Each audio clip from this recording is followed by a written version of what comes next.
Today we're going to be looking at how to pick out yarn either for acid or for natural dyeing. Now, one of the best places that I know of to do this is the Beehive Wool Shop in Victoria, British Columbia. Let's get started.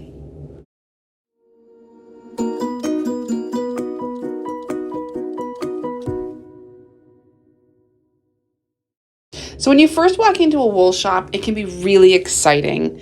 There's so many different colors, there's different fiber, there's different weights, lengths, widths. So many things are going on at the same time. There's different tools. It's hard to know where to start. But at the same time, it's so incredible to walk in. To me, it just feels like it's such a creative space. And there's so many different types of projects that you can jump off into and explore. So one of the big questions that comes up is, how do you start? Where do you actually begin? And that's really up to you. One of the big things you can do is knitting, and there's crocheting, and there's weaving. There's all different ways to use yarn. So where I start is Ravelry.com. It's an online community that's got tons and tons of online patterns, and it's a great way to start. And another place you can go is just to walk into your yarn shop and have a look at what kind of patterns they have there. And so once you're sort of more familiar with what they have, maybe take a class, and then you can get into the nuts and bolts of picking out yarn. So normally what you do is you have a pattern in mind. Maybe you want to make a baby blanket, maybe you want to make socks, whatever it is. And then you're going to go in and you're going to start looking at what kind of materials they have available. Here, for example, this is a very local company, and they specialize in yarns made by just local sheep. So these are ones that are actually grown and milled quite near my house. So the carbon footprint is really small. And then I do the squeeze test. I'm testing out exactly what it feels like. So let's talk about fiber itself. So animal fibers take wool really, really nicely. So this is in wool and alpaca blend. That will take color well. Here is pure alpaca. Again, you're going to get nice, even results. What else do we have? We have mohair. Mohair, I find, dyes darker and richer than wool or alpaca, but it's fluffier. So that fluffiness can mute colors. So it's a bit of a trade-off there for sure, but it's such a fabulous fiber to work with. I really, really love it. But most of my dyeing is actually done with the pure wools, and here we've got a bunch of them. So this is what I look for. You don't always have to stick with pure white. I know that is sort of as a dyer, I certainly started with white, and now I'll look for creams and grays. So more cream colors are great for yellows and reds, and those grays are really, really great for getting those blues and purples.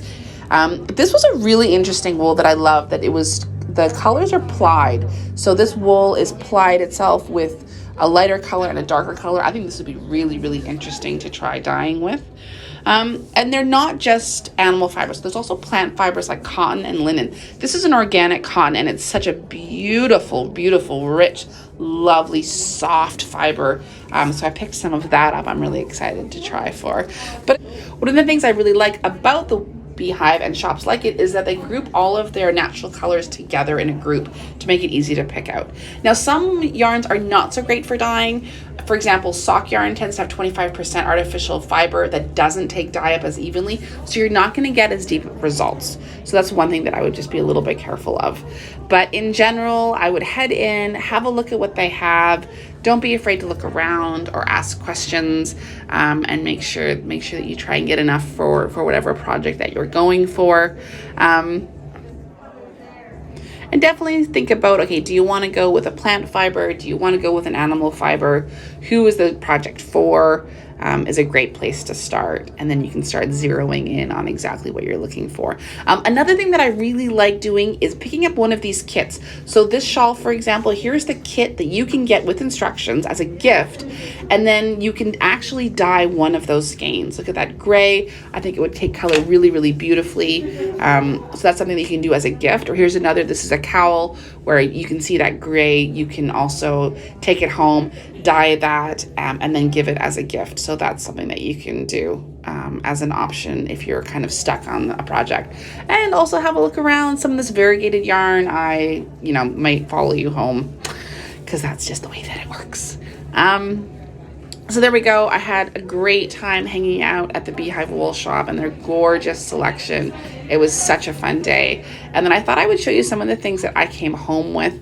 This is some really thick pure wool. This was that blend, that alpaca wool blend that I'm excited about. It'll be really good for a kid or maybe a baby. And then I got some more of this cotton. It's 100% cotton. I'm thinking about doing another video just with cotton yarn.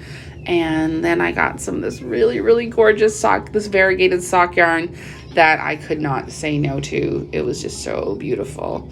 So that's everything. Thank you so much to the Beehive, and your staff are so lovely, and thank you so much to the owner. So one thing that we didn't cover today was fabric dyeing, which will be its own video. But again, you're looking at similar rules. If you're going to do animal fiber, you're looking for pure wools, pure silk. If you're doing plants, you're looking for cotton and linens. You want to sort of minimize the amount of artificial fiber. These are sort of more of your higher end options, but they're there and they're out there. This was taken at Maiwa West down on Gravel Island. You can find them at www.maiwa.com. They're just awesome. And the last thing I wanted to mention is that the first fiber nerds around, at least here, were Coast Salish weavers, who are master spinners, dyers, and weavers. And no video is complete without at least mentioning how amazing that they are, and the art that has survived, and the artists that are still working hard at keeping their cultures alive. Thanks so much, everyone. Bye.